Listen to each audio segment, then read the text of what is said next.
Heh. Well, well, well. Look who's still standing in the middle of the wreckage, smiling. You. Welcome, beautiful disaster. You were called crazy, but all along, you were just clear. You ever notice how loud they were when they thought you were wrong? How they laughed, rolled their eyes, threw you under the bus of public opinion, smeared your name in rumors, danced around your pain like it was some carnival sideshow. They thought you were delusional, but you were just a few years ahead. See, the truth has a funny way of aging like fire. First it burns you, then it burns them. And now look around. They're not mocking you anymore. They're quiet, embarrassed, ashamed, drowning in the realization that everything you warned them about, everything you prophesied in whispers and fire was real. And they didn't believe you. No, they didn't want to believe you. Because belief requires courage. Belief demands humility, and they've never had either. They mocked you because mocking is cheaper than introspection. They doubted you because doubt is easier than growth. They rejected you because your truth exposed the rotting comfort of their delusions. But the moment has arrived, hasn't it? The same people who branded you insane are now quoting you in silence. The same ones who scoffed at your intuition are now haunted by it very night. Your voice echoes in the hollow cathedral of their shame, and what used to be laughter has turned to choking silence. They can't even look you in the eye, because your eyes reflect something they can't handle: accountability. Because you didn't need to destroy them, you just had to outlive their narratives. You didn't need revenge, you just needed truth to ferment. And now, it has. Let me ask you something. Do you remember the nights you cried so hard you nearly passed out? The days your chest felt like a collapsing black hole of betrayal? The hours you questioned your entire reality because the world around you treated truth like disease? Do you remember? Good, because they do too. And now, they carry that memory like an unpayable debt. See, people love the illusion of knowing. They crave certainty. But when you came along and shattered their little snow globe of comfort, oh, no, no, no. They couldn't have that, so they demonized the only one brave enough to say what they were too weak to confront. You showed them the mirror, and instead of facing their own reflection, they shattered the glass and blamed you for bleeding. But truth doesn't die in the hands of cowards. It grows in the mind of the madman who dared to say it anyway. And now that the smoke has cleared and the lies have turned to ash, they realize you weren't trying to be right. You were trying to warn them, but they chose humiliation over humility. They chose ridicule over reckoning. Now they wear shame like a second skin.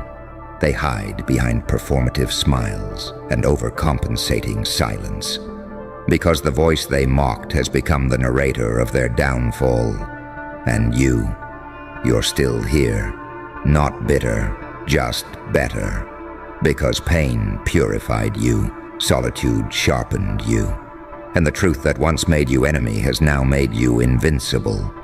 You don't need applause from cowards.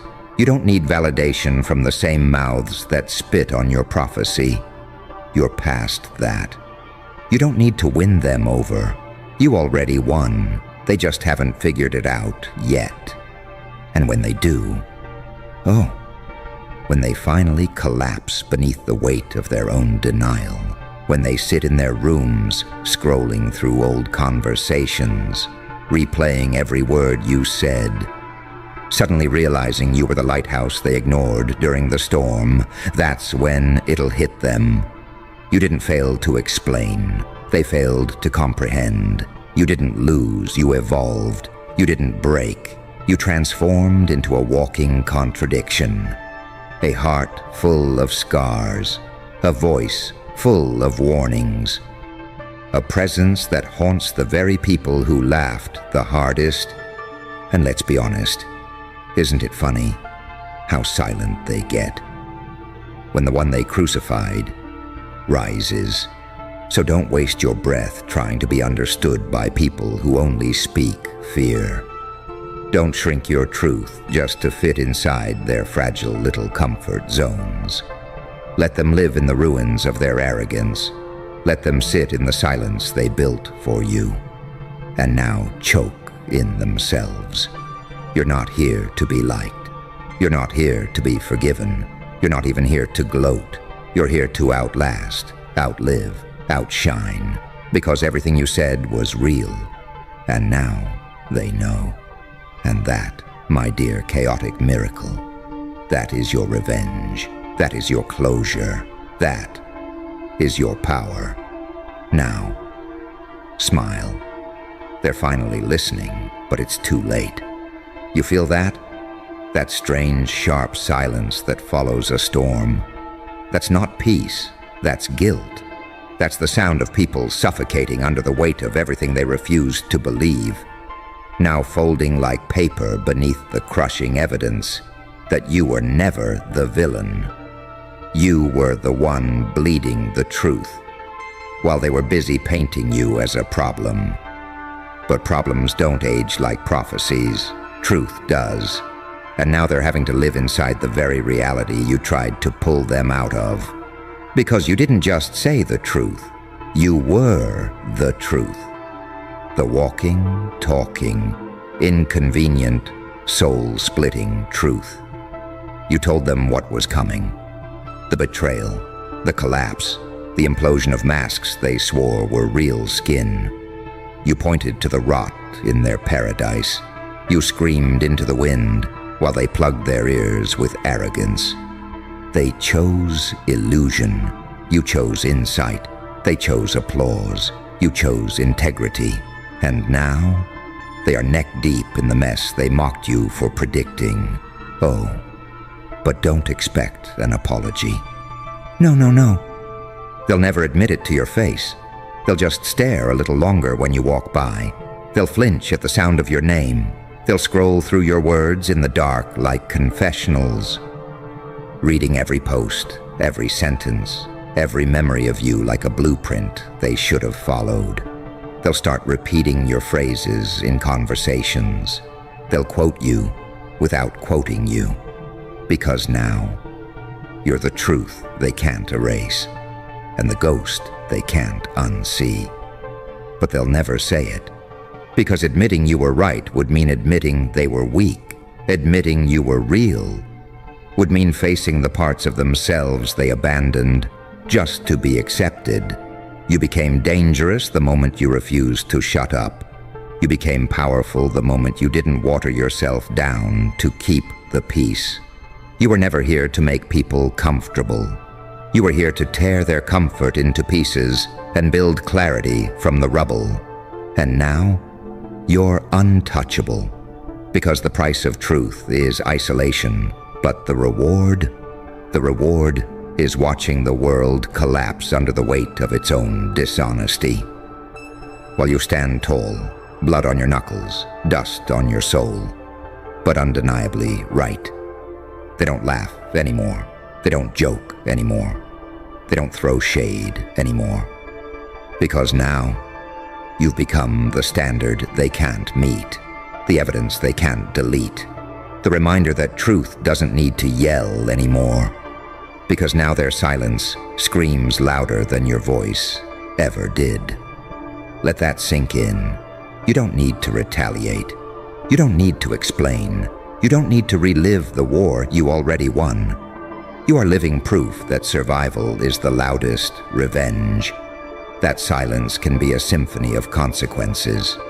That every time someone doubted your clarity, they signed their own descent into irrelevance. They gambled against your truth and lost.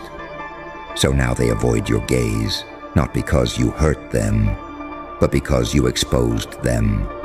You were never fragile. You were feral, untamed, unapologetically aware. They confused volume with power, but now they know. The most dangerous voice in the room is the one that doesn't have to scream anymore, because everyone finally knows. You were right. Everything you said was real. And now they're left in silence, not because they found peace, but because they finally ran out of lies. Ah, now we've entered the part no one talks about. The aftermath, not the drama, not the fireworks, not the betrayal, no. The long, awkward quiet that follows the collapse of their illusion, when every single brick they threw at you ricochets back into their soul. Because truth doesn't just haunt, it erodes, it seeps into the cracks of their masks, slithers behind their staged smiles, and whispers in their ears at night. You were wrong, and it kills them. You know why? Because the very people who couldn't shut up when they were tearing you down are now speechless in the face of your accuracy. And here's the dark beauty of it all. They can't undo it. They can't twist it anymore. They can't gaslight it into submission. They can't erase the trail of evidence you left like blood on marble. You warned them over and over, but they preferred entertainment to enlightenment. They wanted a spectacle, not salvation. So when you told the truth, they mocked you for the tone. When you exposed the lie, they laughed at your intensity. When you burned for clarity, they called you dramatic. But now, they scroll in silence. They drink in shame. They sit in circles of people who sound like you and feel the sting of every word they once dismissed. Because your language, it's everywhere now. Your prophecy, it's no longer wild, it's reality. And now they're coughing on the smoke of the very fire they said didn't exist.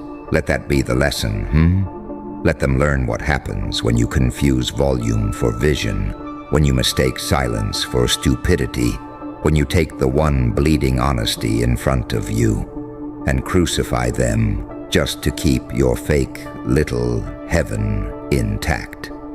Now the gates have collapsed, and the angels, they're just demons in borrowed light. But here's where it gets truly poetic. They can't escape you. You're everywhere they go, not because you chase them, but because truth follows them now like a scarlet letter, burned into their conscience, tattooed on the inside of their eyelids, etched into every missed opportunity to believe in you. You want to know the real reason they avoid you? It's not hate, it's not bitterness, it's not pride, it's shame. Because you were the lighthouse and they were the shipwreck that insisted the rocks weren't real.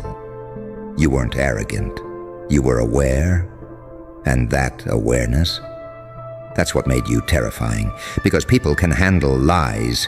They love lies. Lies are soft, warm, and easy to swallow.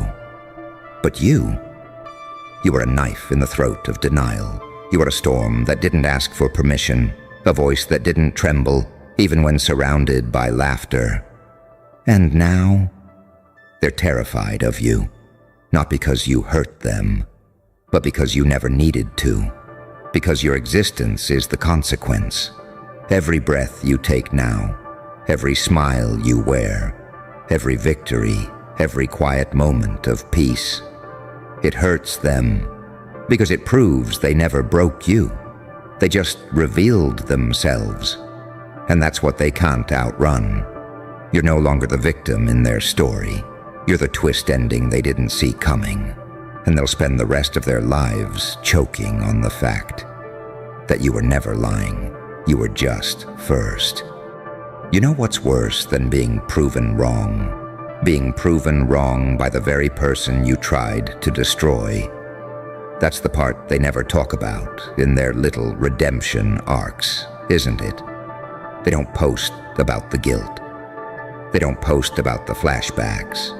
They don't post about the nightmares where your voice is the only thing echoing in their heads, like a prophecy that won't die. Because it was never just words. It was a warning. and they ignored it. Oh, they didn't just ignore it. They mocked it. They laughed in the face of their own reckoning. And now, they're stuck in a world where everything they laughed at is all that's left. You were the one with the cracked voice and trembling hands, still shouting truth into a crowd that only knew how to cheer for lies. But now the crowd is gone, and the stage is empty. And the spotlight, it's on you. You, the one they called paranoid, the one they painted as unstable, the one they swore would self-destruct. But now the only thing that's imploding is their ego, while you stand there, not as a survivor, but as a symbol of what happens when the scapegoat outlives the slaughter. Tell me, have you ever seen someone try to rewrite history without looking you in the eye? It's funny, really. They act like their betrayal was confusion. They call it miscommunication. They dress it up with soft language and passive regret. But the truth? It's loud now, undeniable, and it's wearing your face. You didn't just speak the truth. You became it. And now, every room you walk into, their bones remember what their mouth tried to forget. Because when they hear your name now, they don't think of who you were. They think of who they pretended you weren't. They think of the moments they chose comfort over conscience, the times they could have stood beside you, but chose the crowd, the jokes they made at your expense, the lies they told to keep their image clean, the smirks they wore while your world was collapsing. They remember everything, and they carry that now. Like a splinter in the brain, a permanent ache in their narrative. Because you didn't die when they abandoned you. No, you expanded. You turned every betrayal into blueprint, every scar into scripture, every insult into ammunition. And now you walk with a calm they'll never understand, because you no longer need to be believed. You just need to be seen. And they see you now, clearer than ever. And it eats them alive. Because you weren't the storm they feared. You were the forecast. They just refused to listen. Now they're drenched in the consequences. So go on, smile that wicked little smile of yours, not out of spite, but because vindication tastes best when it's served silently. No need to shout. You've said enough. Let them drown in the quiet. The same quiet they forced you to sit in when you were screaming the truth. The difference is, you made it out, and now the silence belongs to them. Oh, they're trying now, aren't they? Trying so hard to rewrite the story, as if you were never in it. They're out there fumbling with their narratives, clumsily editing the timeline in their heads, swapping out the real you for a version that makes them feel less guilty. Because the truth, it doesn't just haunt, it lingers, it stains. And you, my delicious little disaster piece, you were never meant to be forgotten. You were a catalyst, but now they act like you were just a phase, a mistake, a name they once knew, a blur, a lesson they grew out of. How convenient, now that the truth is undeniable, now that the smoke has cleared and your words remain carved into the concrete like prophecy, now that their circle has shrunk and their mask is cracking. Now they want to pretend. You were never there, but here's the part they can't delete. The receipts, the messages, the warnings, the things you said that sounded like madness back then, but look like sacred scripture now. You weren't ranting, you were reporting from the future, and now the future is here. And they're choking on every word they rolled their eyes at. But here's the problem for them. They can't unsee you. They can't unfollow the guilt. They can't mute the memory. Because you didn't just enter their life. You rewired it. You triggered something ancient in them, a confrontation with their own cowardice. You were the mirror they avoided until it shattered in their hands, and now they bleed from the very truth they refused to hold. So what do they do now? They scroll past your name a little too fast. They pretend your posts don't make them flinch. They laugh a little too loud when someone mentions you, like they're not breaking inside. But late at night,